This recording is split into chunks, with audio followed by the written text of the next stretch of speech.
कौन कौन मेरी तरह बारिश का पानी जमा करके और काम करता है, तो प्लीज़ कमेंट करके ज़रूर बताइएगा। तो अस्सलाम वालेकुम माय यूट्यूब फैमिली, कैसे हो आप लोग। उम्मीद करती हूँ आप लोग बिल्कुल ठीक होंगे, मैं भी बिल्कुल ठीक हूँ। तो जैसा कि आप लोगों को पता है कि बिहार में तो बारिश नहीं है और नहीं तो पानी है, मतलब वो तो फिलहाल पानी की कमी को दूर करने के लिए बारिश हुई है।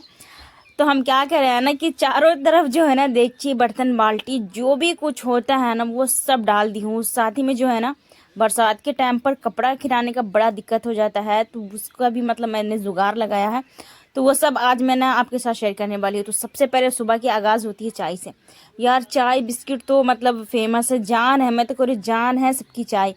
तो खैर यहाँ पर जो है ना मेरे बच्चे का चाय और मेरा चाय, मेरे ससुर जी का चाय। अल्हम्दुलिल्लाह से मेरे ससुर जी भी आज बहुत सुबह उठ गए, तो वैसे भी वो सवेरे उठ ही जाते हैं। लेकिन हाँ अभी जो है ना क्या होता था, सैयदा सादिया चाय पी करके चली जाती थी और हम दोनों आदमी ना बाद में पीते थे। लेकिन आज ना यूँ हुआ कि सारी की सारी चाय इकट्ठे हमने ढार दिया कि ताकि सब आदमी इकट्ठे ही पी लेंगे। और सैयदा ना मुँह फुला ली थी, सादिया सादिया सादिया मुँह फुला ली थी कि आपने को ज़्यादा चाय दी हो, मुझे कम दी हो। तो बस उसे भी दे दी। और हम दोनों का जो है ना बिस्किट खाने के लिए चाय के साथ टोस्ट है। और बाकी वो दोनों ना पता नहीं क्रीमी व्रीमी क्या क्या बिस्किट लाती है। तो खैर यहाँ पर जो है ना बच्चों की फरमाइश थी कि अम्मी कुछ ना सब्जी में अलग बनाइएगा। मेरे बच्चे ना सब्जी खाने का बिल्कुल नाम नहीं लेते। अगर वो आलू की भुजिया बना दूँ, आलू का चिप्स बना दूँ या फिर आलू अंडा बना दूँ तो इतने शौक से खाते हैं ना कि मैं बता नहीं सकती। तो बस यहाँ पर मैंने सोचा चलो जब तक के मतलब दूसरे तीसरे काम करूँगी ना उससे पहले मैं क्या करती हूँ, इंडक्शन पे ना आलू अंडे उबलने के लिए डाल देती हूँ। वैसे तो कुकर में डालती हूँ, लेकिन हाँ कुकर में ना कल का बना हुआ दाल पड़ा हुआ था तो मैंने सोचा चलो देगची में ही डाल देती हूँ, क्योंकि अभी खाना बनने में टाइम है, जब तक ये आराम से ना उबलता रहेगा। वैसे ना कुकर ऑल द बेस्ट, बहुत मज़े का है, उसमें कुछ भी करो ना तो अच्छा होता है। और हाँ इतनी मतलब गंद फैली हुई है मिट्टी गिरने की वजह से कि मतलब मैं कुछ कह नहीं सकती। खैर कोई बात नहीं, सफाई तो करनी पड़ेगी ना। तो खैर यहाँ पर जो है ना मतलब चाय वगैरह हो चुका था और बाकी काम से फारिग हो गई थी। उसके बाद जो है ना यहाँ पर मैंने सोचा चलो गैस चूल्हे को साफ़ कर देती हूँ, क्योंकि यहाँ पर की सफाई ज़्यादा ज़रूरी है। अभी तो डीप क्लीनिंग होती नहीं, क्योंकि डीप क्लीनिंग में ज़्यादा पानी की खर्चा मतलब बढ़ जाता है ना। तो मैं सोच रही हूँ बस सिर्फ कपड़ा भिंगा करके यहाँ पर काम चला रही। अल्हम्दुलिल्लाह से रोज़ाना इस तरीके से करती हूँ ना तो ज़्यादा डीप क्लीनिंग की ज़रूरत पड़ती भी नहीं है। तो खैर अभी तो मेरा काम जो है ना इसी तरीके से चल रहा है। और उम्मीद है अभी फ़िलहाल जब तक ये पानी का दिक्कत ख़त्म ना हो अब तक चलता रहे, ज़रूरत ही ना पड़े डीप क्लीनिंग का, मैंने यही सोच रखा है। लेकिन हाँ ज़रूरत पड़ेगा तो करना पड़ेगा ना। असल में पानी चलाने में मुझे बहुत भीड़ पड़ता है। और हाँ एक खुशखबरी है, मैंने बोला था ना आप लोगों से कि मेरे जब मोटर में पानी आ जाएगा तो हमारी खुशी की बेइंतहा रहेगी, मतलब कुछ कह नहीं सकते। तो खैर माशाल्लाह से कल रात से ही पानी आ रहा है। बारिश जो इतना हुआ है ना तो पानी कैसे नहीं आना था। और आप लोगों की दुआ और हम सब की दुआएं जो है ना वो माशाल्लाह से रंग लाई है। तो खैर यहाँ पर जो है ना मैं ना रोटी भी बनाना था, तो मैंने सोचा चलो बाकी के काम करने से पहले हमारी आदत होती है कि मैंने आटा गूंथ करके पहले ही रख देती हूँ। तो जैसे ही किचन की सफाई की उसके बाद फ़ौरन ही आटा मिलाई, क्योंकि आटा में ज़्यादा टाइम देना मुझे बिल्कुल भी अच्छा नहीं लगता। क्योंकि मेरी बहुत दिनों से ये आदत बनी हुई है कि जितनी सारी रोटी मुझे बनाना रहे आटा को सिर्फ मैं मिक्स करके और छोड़ देती हूँ।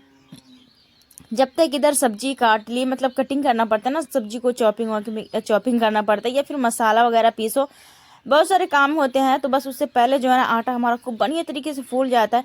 और जब मैं उसकी रोटी बनाती हूँ ना तो यकीन जानो फ्रेंड्स, इतनी मज़े की कोई रोटी होती है ना, इतनी सॉफ्ट होती है कि फिर वो तो एक अलग लेवल की बात है। तो खैर चले यहाँ पर जो है ना आटा गूंथ करके मैं रख देती हूँ। अक्सर मुझे लगता है कि हर कोई इसी तरीके से करता हो, अगर नहीं करता तो एक मरतबा करके ज़रूर देखिएगा। बहुत अच्छे से मतलब आटा ना सेट हो जाता है और अच्छा भी रहता है। और हाँ आप लोग सोच रहे होंगे कि इतना इतना सा आटा हमेशा रोज़ डेली दिन सुबह शाम सानती है तो इकट्ठा सान के रख दो। तो खैर मुझे ना डर लगता है फ्रिज के आटा से, उस वो बाद में जो है ना मतलब रोटी बिलता ही नहीं रहता, उसे निकाल करके एक्स्ट्रा टाइम में रखना पड़ता है बाहर, मैं अक्सर भूल जाती हूँ। तो बस मैं ना इसीलिए नहीं रखी। और मुझे ना वो डब्बा से बड़ा सा जो डब्बा आता है ना आटा रखने वाला, वो मेरे पास है भी नहीं, इस वजह से मैं बहुत मठेरती हूँ। खैर इंशाल्लाह जैसे जैसे मैं सारी चीज़ लाऊंगी ना वैसे वैसे आप लोगों के साथ शेयर करूँगी। तो फिलहाल यहाँ पर जो है ना बहुत सुकून से बैठ करके मैं ना जो है अपनी फेवरेट चीज़ से जो है ना प्याज काट रही थी, लहसुन काट रही थी। हाँ प्याज और है ना लहसुन को मुझे फ्राई करना है। तो बस कभी भी लहसुन को तेल में फ्राई करोगे ना तो साबुत बिल्कुल भी नहीं डालना, उसे ना कटिंग करके डालना, या तो फिर छील लीजिए या तो फिर उसको कट कर दीजिए। अगर उसका जो पत्ता समेत डालते हैं ना तो वो फटने का डर रहता है, फिर आपका चेहरा ख़राब होगा, मतलब वो कहीं भी छींटा पड़ सकती है तेल की। तो इस चीज़ का लाजमी ख्याल रखिएगा। तो बस यहाँ पे प्याज की भी कटिंग हो चुकी थी और अंडे जो है ना वो भी उबल चुके थे। और साथ ही में ना फूट भी गए थे, पता नहीं वो पहले से ही चनका वगैरह था कि क्या नहीं, मैंने तो अच्छे से देखा नहीं, लेकिन हाँ मुझे तो ऐसा लग रहा था कि चनका नहीं है। खैर यहाँ पे एक अंडे अच्छे तरीके से फूट गए थे। खैर कोई बात नहीं, जो मतलब वो एक आधा जो काम में आएगा उसे काम कर लूँगी। और वैसे मैंने यहाँ पे 4 जन हूँ तो मैं एक एक्स्ट्रा बनाती हूँ, लेकिन हमारी बेटी ना दुकान से सिर्फ 4 ही अंडा लाई है। फिलहाल मैं अंडा का ट्रे इस्तेमाल करती थी, लेकिन अभी जो है ना मेरे पास ट्रे नहीं है, बस दुकान से खुला खरीद के लाती हूँ और यूज करती हूँ। तो खैर यहाँ पर जो है ना कढ़ाई जो है ना चमचमाती कढ़ाई गैस पे चढ़ चुकी है, और बस यहाँ पर करने वाली हूँ फ्राई अंडा और साथ ही में प्याज। तो प्याज फ्राई करने से पहले ना उसी तेल में अंडे उबाल करके, मतलब उबला हुआ अंडा को फ्राई करके पहले निकाल लेती हूँ। उसके बाद जो है ना प्याज लहसुन और मिर्चा वगैरह जो भी है ना वो फ्राई करती हूँ। वैसे तो मेरे आलू अंडा बनाने का तरीका ना बिल्कुल अलग है, मेरी अम्मी जैसी बनाती हूँ, जैसे मेरी अम्मी मतलब बनाती थी इस तरीके से। मतलब मुझे लगता है ना आप में हम लोग की तरफ हर कोई इसी तरीके से बनाता है, और मुझे ये ज़्यादा फेवरेट लगता है। अंडा ना भी होना इस तरीके से आलू की सब्जी बना करके खाओ ना, यकीन जानो फ्रेंड्स बहुत ही मज़े का लगता है। तो एक मरतबा ये रेसिपी पूरी तरीके से देखिएगा और ज़रूर बनाइएगा, क्योंकि रेसिपी शेयर करने का मेरा मकसद भी यही है कि जो भी मेरे घर में जो बन रहा है अलग तरीके से बन रहा है, मुझे लगता है कि हाँ ये कहीं पर होगा या नहीं होगा, तो फिर वो बंदा देख ले मेरी वीडियोस और फिर एंजॉय करें। तो खैर यहाँ पर अंडा जो है ना निम्बरिच तो हो चुका था, मतलब सॉरी फ्राई हो चुका था, निम्बरिच नहीं। तो खैर उसी तेल में जो है ना मैंने प्याज डाला है, अक्खा वाला मिर्चा डाला है। मुझे लग रहा था कि मिर्चा कुछ ज़्यादा ना हो जाए, तो बस उसे हटा दिया है। अगर ये मिर्चा ना भी हो ना तो कोई मसला नहीं, आप सिर्फ लहसुन और प्याज को फ्राई कर लीजिएगा। और जो है ना मतलब आपके पास अगर पिसा हुआ गोल मिर्च है तो फिर कोई बात नहीं, बहुत अच्छा। अगर नहीं है तो फिर इसी के अंदर डाल करके वो उसको भी फ्राई कर लो। और थोड़ी बहुत गरम मसाला डालना चाहते हो तो वो भी डाल लो, नहीं डालना चाहते हो तो ना डालो, कोई बात नहीं। वैसे तो मुझे आलू वैसे भी गरम होता है, और उसमें मिर्च जो होता है ना जीरा मिर्च वही काफ़ी है, इसमें एक्स्ट्रा गरम मसाला ना डालो तो बेहतर है। क्योंकि आलू जो है ना बंदा खा तो लेता है, लेकिन डॉक्टर सब बड़ा मना करता रहता है। तो खैर कोई बात नहीं, यहाँ पर प्याज इस तरीके से जब गोल्डन ब्राउन हो जाएगा ना तो इसे निकाल करके ठंडा कर लीजिएगा। जी हाँ, आप लोग ना लाइक करना भूल जाते हैं, तो मैं आपको याद दिला दूं कि प्लीज़ मेरी बहनें लाइक तो कर लीजिए, अपनी बहन को सपोर्ट कर रहे हो इतना ज़्यादा तो लाइक भी कर दो, हो सके तो एक दो कमेंट भी कर दो। क्योंकि आप लोग लाइक नहीं करते हो ना, भूल जाते हो मेरे ख्याल से, तो प्लीज़ लाइक कर दीजिए। बहुत बहुत बहुत थैंक यू आप लोगों का जिसने लाइक कर दिया है। तो खैर यहाँ पर जो है ना मैं आलू छील लेती हूँ, और जब तक प्याज को ना ठंडा कर रही हूँ। कभी भी कोई भी गर्म चीज़ जो है ना वो ना पीसा करें मिक्सी के जार में रख करके, उससे ना आपका मिक्सी का जार ना बहुत जल्दी ख़राब हो सकता है। अब वैसे भी मिक्सी का जार पता नहीं कैसा आता है कि ख़राब हो ही जाता है। अभी जो मैं छोटा वाला जार यूज कर रही थी ना, फिलहाल मुझे ज़्यादा दिन तो हुआ नहीं है, 6 महीना हो गया या साल भर हो गया, मुझे याद नहीं है, लेकिन हाँ वो जो है ना ख़राब हो गया है। तो मुझे दूसरी कटोरी भी लेनी है। ना जाने मुझे कितनी चीज़ अभी किचन में ज़रूरी है, जो मैं वीडियो बनाती हूँ ना तो मुझे लाजमी चाहिए ही होता है। अगर मैं वीडियो ना बनाती तो खैर एक आध दो चीज़ मैं ठहर भी देती, लेकिन नहीं, सेफ्टी तो सेफ्टी होता है, या वीडियोस बनाओ या ना बनाओ। तो खैर चलो जी, मैं जब लूँगी ना तब आप लोगों के साथ शेयर करूँगी। तो खैर यहाँ पर जो है ना आलू को मैं हाथ से मैच कर ली थी, बाद में मैच करना पड़ता है, उससे अच्छा है कि हाथ से ही इस तरीके से मैच कर लो, और उसी तेल में ना आलू डाल दो, और आलू को जो है ना अच्छे तरीके से चला लो। तो फिलहाल यहाँ पर जो है ना मैंने जीरा नहीं डाला है। बहुत सारे आदमी ना जीरा का फ़ौरन देते हैं, उसके बाद जो है ना पकाते हैं, लेकिन हमारी जो बेटी है ना उसको कुछ भी नहीं चाहिए होता है, मसाले वसाला मतलब कुछ भी अगर चला जाएगा ना उसके मुंह में उसको अच्छा नहीं लगेगा। खैर क्या ही कर सकते हैं, बच्चे के फरमाइश पर बच्चे को देख करके खाना बनाना पड़ता है। हम माएँ जो है ना वो अपने लिए नहीं जीते, बच्चे के लिए जीते हैं, अपने लिए खाना नहीं बनाते हैं, वो घर वालों के लिए खाना बनाते हैं। आप ही देख लो, यहाँ पर जो है ना अंडा मतलब 3 ही था, और घर में हम 4 जन थे। मैंने क्या करी, जो टूटा हुआ अंडा था ना उसे खा कर यार, कि जो मेहनत करे वही घटा में जाए, ऐसा होता है। माँ जो होती है ना उसको बर्दाश्त करना पड़ता है। और फिर मैंने दोबारा अंडा मंगा करके मैंने बनाया नहीं, मैंने छोड़ दिया, मठेड़ दिया। क्योंकि फिर मैंने सोचा चलो कौन जाएगा इतना मेहनत करने में, मुझे खुद खाना ना मैं एडजस्ट कर लूँगी। हाँ किसी दूसरे के लिए अगर रहता तो फिर करना पड़ता। तो खैर यहाँ पर जो है ना पानी डाल करके खूब बढ़िया तरीके से प्याज को जो है ना पीस ली हूँ। अब यहाँ पर जो है ना आलू भी अच्छी तरीके से भून चुका है, बस 2 मिनट 1 मिनट जो है ना उसको भूनना है, ज़्यादा देर तो भुनना है नहीं। तो खैर यहाँ पर जो है ना मसाला भी भुना बनाया है, तो ज़्यादा मसला नहीं है। तो बस यहाँ पर जो है ना मसाले को डाल दी हूँ, और इसमें ना तो हल्दी जाएगा और ना ही तो धनिया जाएगी, कुछ भी नहीं जाएगा। सिर्फ है ना नमक डाली हूँ, और साथ ही में जो है ना गोल मिर्च और जीरा पाउडर डाली हूँ। अगर जो है ना इसमें मिर्ची नहीं रखती ना अक्खा वाला साबुत वाला, तो फिर यहाँ पर मिर्ची डाल दी थी। और वैसे तो मेरे पास साबुत वाला गोल मिर्च था ही नहीं, नहीं तो मैं उसी टाइम फ्राई कर दी थी। हाँ, अगर ज़्यादा धनिया का शौकीन है ना, तो बस साबुत वाला जो धनिया आता है ना, उसे ना फ्राई करते ही समय थोड़ा सा डाल देना, ठीक है। तो मतलब वो अच्छा लगेगा।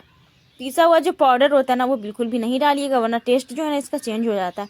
कहते हैं ना, हर सब्जी बनाते हैं बंदा, लेकिन हर मसाला का जायका होता है। कुछ डाल करके देखो, कुछ ना भी डाल करके देखो, बहुत अच्छा रहता है। वैसे मैं एक बात बता दूं, मैं जब भी सीख कबाब बनाती हूँ ना, तो मैं उसमें अदरक लहसुन ज़रूर डालती थी। तो वैसे तो मेरी अभी दियादिन है ना, तो वो कहती है कि लहसुन ना डालो। अदरक डालती है लेकिन बोलती है लहसुन ना डालो। तो मैंने तो बगैर लहसुन का भी बना करके खा कर देखा, और लहसुन डाल करके भी मुझे टेस्ट का कोई फ़र्क नहीं पड़ा। लेकिन हाँ, वो कह रही थी तो मैंने सोचा चलो ना डालती हूँ, लेकिन मैं पहले से ही डाल देती थी। लेकिन हाँ, कोई बात नहीं। तो क्या, यहाँ पर अंडा डालकर बढ़िया तरीके से खदका लूँगी उसको, मतलब उसमें उबाल आने दूंगी। और यहाँ पर जो है ना रोटी बन रही है। तो खैर जो है से ये सारे काम होते गए, और आटा मेरा फूल चुका था, तो बस मैंने आटा किलो ही ली और फटाफट से रोटी बना ली। हाँ, अगर आपको लगे ना कि ये ज़्यादा समय ले रहा है, तो फिर ऐसा बिल्कुल भी ना कीजिएगा। आप जो है ना, मतलब 10 मिनट बहुत हो गया आटा को रेस्ट किए हुए। तो मैं क्या करी थी, जब मेरे आलू जो उबल गए थे ना, उसके बाद मैं आटा गूंथी थी। ये नहीं था कि आलू उबलने के लिए डाल दिया, उसके बाद आटा गूंधा फ़ौरन नहीं की थी, फ़ौरन किचन की सफाई, बाकी सफाई की थी, उसके बाद आटा गूंदी थी। तो खैर फिलहाल यहाँ पर जो है ना, खाना रेडी है, बस टूटी फूटी अंडा के साथ और चावल के साथ, गर्मा गर्म चावल के साथ। तो मैंने सोचा अभी नाश्ते में मैं चावल ले लेती हूँ, क्योंकि चावल अच्छा लगता है खाने में। क्या करूँ मैं, मजबूर जो हूँ, और खाने में ना रोटी ले लूँगी, मैंने यही सोचा था। और संडे वाला दिन भी था, तो खैर संडे का दिन जो है ना मेरा इस तरीके से गया, और बारिश होने के कारण बहुत मुश्किल गई। और यहाँ पे बहुत सारे कपड़े थे, वो भी जुमे के दिन के, पानी ना आने के कारण जो है ना पड़ा हुआ था। तो खैर फिलहाल यहाँ पर खंगाल करके वॉशिंग मशीन में सुखा करके पड़ा हुआ था। तो मैंने सोचा चल अलगनी पे खिराना है इसको, तो बाहर तो मैं खिरा नहीं सकती, ये देखे। तो फिर मैंने अलगनी आपको दिखाई है ना, तो ये मेरे बरंडा जो होता है ना, जिसको हम लोग ओसारा बोलते हैं जैसे देहाती अल्फाज में, तो बस उसी जगह जो है ना अलगनी बांधी हुई है, ऊपर ऊपर की तरफ। तो बस वहाँ पर है ना एक एक करके सारे कपड़े खिरा देंगे। वैसे नहीं कि अलगनी बड़ी काम की होती है। तो खैर यहाँ पर बारिश की वजह से मौसम देखिए पूरा आंगन भीगा हुआ है माशाल्लाह से। 2 दिन से ना, मतलब तीसरे दिन तो कम था, लेकिन 2 दिन से माशाल्लाह बहुत अच्छे से बरसात का मौसम बना हुआ है। लेकिन हाँ, बारिश बहुत ज़्यादा हुई है, और हम लोगों की तरफ तो खेत में पानी ना रहने की वजह से जो है ना वो मतलब सोखते जा रहा है। लेकिन खैर कोई बात नहीं, कल में पानी आ रहा है, मोटर से आ रहा है, इससे बढ़ के और क्या चाहिए। अल्लाह का लाख लाख शुक्र है, करोड़ों एहसान है कि अल्लाह ताला ने हमें इस नेमत से नवाजे जिससे हम महरूम होते जा रहे थे। मतलब बहुत अजीब सी फीलिंग होती जा रही थी सब इंसान की। माशाल्लाह से यहाँ पर सारे कपड़े सूख चुके थे, और पानी के लिए ना यहाँ पर लाइन से बर्तन मैंने जमा किया, क्योंकि अभी तक जब मैंने बर्तन यहाँ पे रखा हुआ था ना, उस टाइम तक मेरे मोटर से पानी नहीं आ रहा था, कल से आ रहा था। तो फिर मुझे बर्तन धोने के लिए चाहिए था, बाथरूम में रखने के लिए चाहिए था, तो मैं क्या करती। बस मैंने सोचा यही जुगाड़ ठीक है। तो चलो यहाँ पर मैंने ये जुगाड़ कर लिया। अल्लाह हाफिज़, मिलेंगे नेक्स्ट वाली वीडियो में, और अपना रखिएगा ढेर सारा ख्याल।